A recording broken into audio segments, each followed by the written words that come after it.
Hi all, a warm welcome to all of you. आज हम अपने वीडियो में बात करेंगे म्यूचुअल फंड्स के डिफरेंट रोल्स के बारे में, उनके कॉन्सेप्ट्स के बारे में, म्यूचुअल फंड के इन्वेस्टमेंट ऑब्जेक्टिव्स के बारे में और कुछ इन्वेस्टमेंट पॉलिसीज़ के बारे में और कुछ बेसिक कॉन्सेप्ट्स भी हैं जो कि हमारे day to day investment life में अक्सर हमें ट्रिगर होता है, तो हम उन पे भी बातें करेंगे। तो चलिए वीडियो को शुरू करते हैं। सबसे पहले म्यूचुअल फंड के इन्वेस्टमेंट जो है उनके कॉन्सेप्ट, बेसिक कॉन्सेप्ट क्या है। Normally day to day life में हम जब किसी से बात करते हैं इन्वेस्टमेंट के बारे में, तो हम लोग अक्सर कहते हैं कि हमने म्यूचुअल फंड में इन्वेस्ट किया है या हमने म्यूचुअल फंड के स्कीम में इन्वेस्ट किया है, जो कि अगर टेक्निकली देखें तो ये सही नहीं होता। असल में हम लोग म्यूचुअल फंड में इन्वेस्ट नहीं करते, म्यूचुअल फंड के थ्रू इन्वेस्ट करते हैं। शॉर्ट, बट मैं बताता हूँ कैसे। नॉर्मली जो इंस्ट्रूमेंट होते हैं वो होते हैं कुछ investment instruments, equity, debt category, money market securities, gold, bonds, company के शेयर्स। ये जितने भी इंस्ट्रूमेंट होते हैं, इन सभी इंस्ट्रूमेंट में या तो हम अलग अलग इन्वेस्ट करें। अगर हम अलग अलग इन्वेस्ट ना करके म्यूचुअल फंड के थ्रू इन्वेस्टमेंट करते हैं, तो म्यूचुअल फंड एक स्कीम क्रिएट करती है जिस स्कीम में ये सारे कैटेगरीज डाले हुए रहते हैं। अब इसे अगर म्यूचुअल फंड स्कीम में हम इन्वेस्ट करते हैं तो ये फर्दर इन्हीं कैटेगरीज में पार्शियली या फुल्ली डिफरेंट ऑब्जेक्टिव्स के डिपेंड होके इन सब पे इन्वेस्ट करता है। इसीलिए म्यूचुअल फंड एक इन्वेस्टमेंट व्हीकल है जिसके थ्रू इन्वेस्टर का जो पैसा है वो मोबालाइज होता है to invest in different market categories. तो इन सभी मार्केट सिक्योरिटीज़ में, इन कैटेगरीज में इन्वेस्टमेंट को ही म्यूचुअल फंड इन्वेस्टमेंट बोलते हैं। इसीलिए टेक्निकली अगर देखा जाए तो म्यूचुअल फंड एक इन्वेस्टमेंट का व्हीकल है, ना कि खुद एक इन्वेस्टमेंट है। इसमें जो भी प्रॉफिट या लॉसेज होते हैं वो डायरेक्टली इन्वेस्टर्स का होता है, ना कि कोई थर्ड पार्टी का। ठीक है। और जो भी इसमें ब्रोकरेजेस या कमीशंस या जो भी इसके चार्जेस होते हैं वो सब डिडक्ट करने के बाद ही इसकी एनएवी डिक्लेयर होती है, जिसका मार्केट जो वैल्यूएशन हम निकालते हैं ये सारे कमीशंस या चार्जेस डिडक्ट करने के बाद ही कैलकुलेट होता है। तो म्यूचुअल फंड का जो बेसिक कॉन्सेप्ट है वो ये है। अब आते हैं हम लोग म्यूचुअल फंड के रोल पे। बेसिकली म्यूचुअल फंड का रोल क्या है।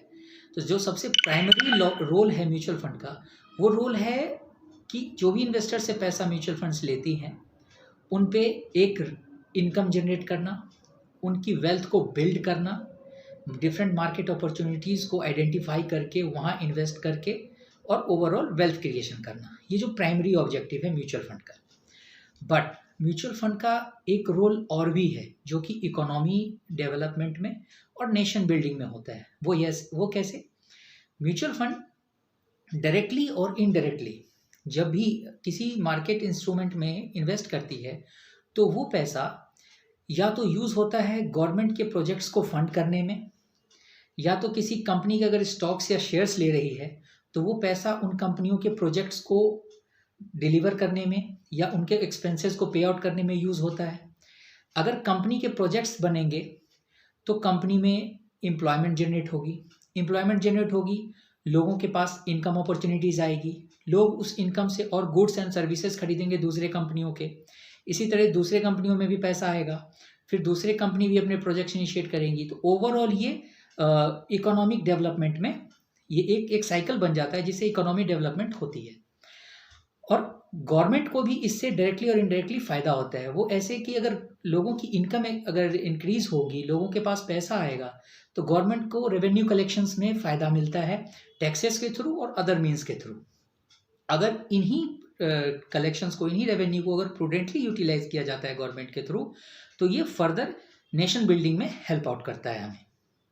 तो ये चीज़ हम समझ गए कि रोल, म्यूचुअल फंड का रोल हमारी इकोनॉमिक डेवलपमेंट में क्या होता है। तो म्यूचुअल फंड का एक सबसे इम्पोर्टेंट रोल ये भी होता है कि फॉरेन फंड्स में भी, फॉरेन इनफ्लोज और आउटफ्लोज में भी ये हमारे को कैपिटल स्टेबलाइजर के तौर पे काम करता है। तो कैपिटल मार्केट में भी म्यूचुअल फंड का बहुत ही बड़ा रोल है मार्केट स्टेबलाइज करने में। जो इनफ्लोज और आउटफ्लोज फॉरेन इन्वेस्टर्स के होते हैं उनको स्टेबलाइज करने में भी इसका बहुत अच्छा रोल है।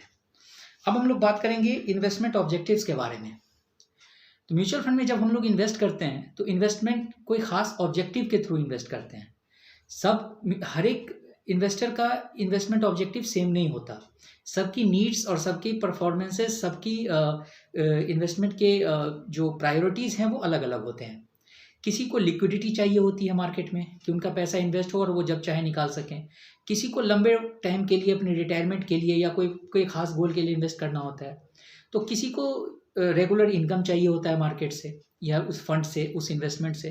तो सबकी रिक्वायरमेंट्स और नीड्स अलग अलग होती हैं, जिसके बेसिस पे इन्वेस्टमेंट ऑब्जेक्टिव्स हर स्कीम की बनाई जाती है और उसी इन्वेस्टमेंट ऑब्जेक्टिव्स के बेसिस पे इन्वेस्टमेंट होते हैं। कुछ एग्जांपल लेते हैं। अगर किसी को लिक्विडिटी चाहिए अपने फंड में और वो चाहता है कि मैं एक दिन में ही पैसा निकाल लूँ, आज इन्वेस्ट करूँ और कल के कल निकालूँ। नॉर्मली बड़े बड़े कॉर्पोरेट जो इन्वेस्ट करते हैं म्यूचुअल फंड में, तो वो एक दिन या 2 दिन या 1 महीने ऐसे में इन्वेस्ट करते हैं। तो उनके लिए ओवरनाइट फंड्स हैं, उनके लिए लिक्विड फंड्स हैं। अब जैसे किसी को कैपिटल एप्रिसिएशन चाहिए अपने फंड में, वो लंबे टाइम के लिए इन्वेस्ट करना चाहता है, तो उनके लिए इक्विटी फंड्स हैं। किसी को टैक्स सेविंग करना है, उनके लिए ईएलएसएस कैटेगरी के फंड्स हैं, टैक्स सेविंग फंड्स हैं।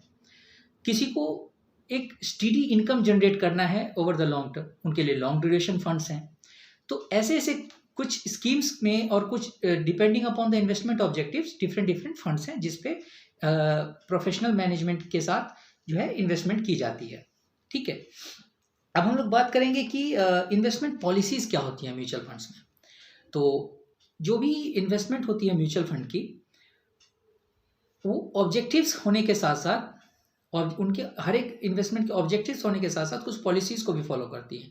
और जो बेसिक पॉलिसीज़ होती हैं वो 2 बातों पे डिपेंडेंट होती हैं। पहली जो होती हैं वो होती हैं कि इन्वेस्टमेंट एसेट क्लासेस या एसेट एलोकेशन। जो भी एसेट एलोकेशन म्यूचुअल फंड का होता है और कि कितना कितना फंड कहाँ कहाँ इन्वेस्ट हुआ है। फॉर एग्जांपल अगर इक्विटी में है तो कितना परसेंटेज है, किस कंपनी में कितना परसेंट डाला है, मनी मार्केट में है तो कितने परसेंटेज एलोकेशन मनी मार्केट में है, कितने परसेंटेज डेट कैटेगरी में है या दूसरे पेपर्स में है। तो ये जो एसेट एलोकेशन का जो पैटर्न है, ये एक पॉलिसी का पहला मेजर कैटेगरी है।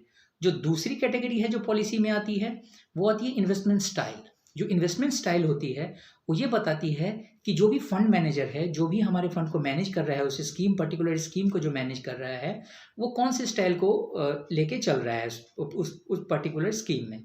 इन्वेस्टमेंट स्टाइल कुछ भी हो सकती है, वैल्यू स्टाइल या ग्रोथ स्टाइल हो सकती है। वैल्यू और ग्रोथ स्टाइल का मतलब होता है कि हमने सस्ते पे कोई कंपनी के स्टॉक्स खरीदे और जब उसकी प्राइसेस हायर हुई तो उसको हमने बेच दिया। एक वैल्यू स्टाइल डाइवर्सिफाइड स्टाइल भी हो सकती है।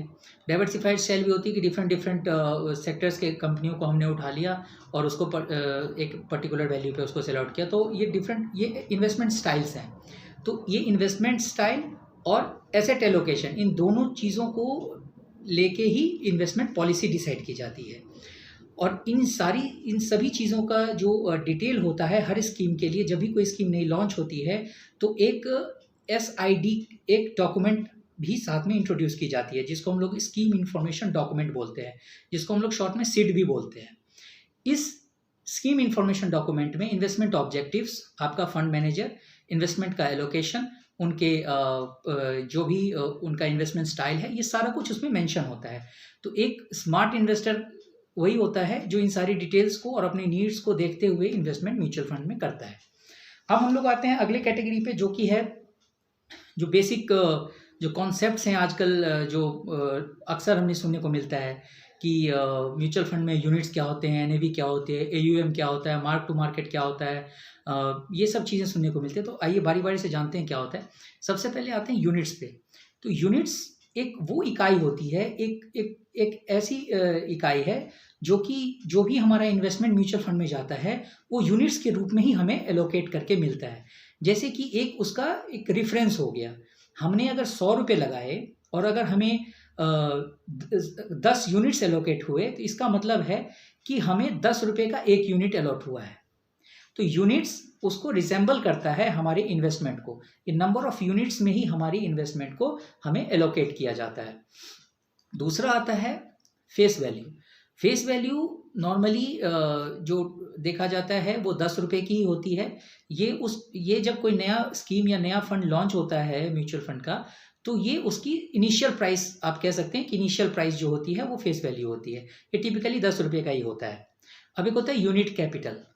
तो यूनिट कैपिटल क्या होता है, अगर हम यूनिट्स को और उसकी फेस वैल्यू को मल्टीप्लाई कर देते हैं तो वो हमारा यूनिट कैपिटल बन जाता है। फॉर एग्जांपल अगर यूनिट हमारा 10 यूनिट है और जो फेस वैल्यू है वो 10 रुपये की है, तो 10 इंटू 10 100, तो 100 हमारा यूनिट कैपिटल हो जाता है। ठीक है, अब हम आते हैं AUM पे। AUM का मतलब होता है एसेट अंडर मैनेजमेंट। तो जो भी एक फंड मैनेजर अपने पूरे स्कीम में टोटल जितना पैसा लगाया हुआ है उसने, और जितना फंड को वो मैनेज कर रहा है, वो टोटल सम, फंड के सम को हम लोग एसेट अंडर मैनेजमेंट या AUM बोलते हैं। और उसके बाद आता है हमारा अगला कॉन्सेप्ट जिसको बोलते हैं NAV। NAV का मतलब होता है नेट एसेट वैल्यू, जो कि डेली डिक्लेयर की जाती है। ये जो वैल्यू है ये बताती है कि करंट मार्केट प्राइस हमारे इन्वेस्टमेंट की क्या है। ये डिसाइड होती है जितना भी हमारा यूनिट्स हमें एलोकेट किए गए हैं, और जितना भी हमारा यूनिट जो भी हमारा NAV अभी मार्केट की करंट रेट जो चल रही है, अगर इससे मल्टीप्लाई करते हैं तो हमारी करंट जो वैल्यू है मार्केट की, हमारी अपनी इन्वेस्टमेंट की जो वैल्यू है वो निकल के आ जाती है। फॉर एग्जांपल अगर हमारे पास 100 यूनिट्स हैं किसी स्कीम में इन्वेस्टमेंट के, और NAV चल रही है 10 रुपये की, तो हमारा टोटल जो आज हमारे फंड की जो वैल्यू होगी वो होगी 100 इंटू 10 मीन्स 1000। यही अगर NAV 10 रुपये से बढ़ के 15 रुपये हो जाती है और यूनिट्स हमारे पास 100 ही होते हैं, तो हमारी वो वैल्यू बढ़ करके 15 इंटू 100 हो जाती है, मीन्स 1500 हो जाती है। यहाँ पे 500 का प्रॉफिट हमें देखने को मिल जाता है। अब आते हैं मार्क टू मार्केट पे।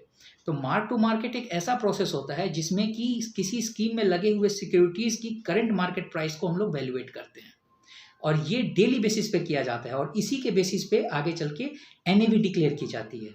इसीलिए NAV रोज़ डिक्लेयर होती है, तो उसकी वैल्यूएशंस, उसकी जो वैल्यू होती है वो अलग अलग होती है, वो फ्लक्चुएट करती है, क्योंकि वो मार्क टू मार्केट पे डिपेंड करता है। और मार्क टू मार्केट जो है उन सभी सिक्योरिटीज़ की डेली मार्केट में की जो करंट जो वैल्यू है उससे प्रोसेस से उसको वैल्यूएट किया जाता है। तो हमने इन चीज़ों को अब अच्छे से समझ लिया है कि म्यूचुअल फंड का एक्चुअली में क्या रोल है हमारे मार्केट में उसका कॉन्सेप्ट क्या है, म्यूचुअल फंड में इन्वेस्टमेंट के क्या कॉन्सेप्ट होते हैं, जो बेसिक ऑब्जेक्टिव्स क्या हैं म्यूचुअल फंड्स के, उनकी पॉलिसीज़ क्या हैं, और कुछ जो बेसिक जो चीज़ें समझने की थी कॉन्सेप्ट, हमने उसको समझा। आने वाले वीडियो में हम बातें करेंगे कि क्या एडवांटेजेस हैं म्यूचुअल फंड में इन्वेस्टमेंट के, और क्या लिमिटेशंस हैं, और किन की बातों पे ध्यान रखना चाहिए अगर हम म्यूचुअल फंड पे इन्वेस्ट करना चाहते हैं। तो इस चैनल को सब्सक्राइब करें ताकि हमारे आने वाले वीडियोस आप तक पहुंच सकें। Thanks for watching.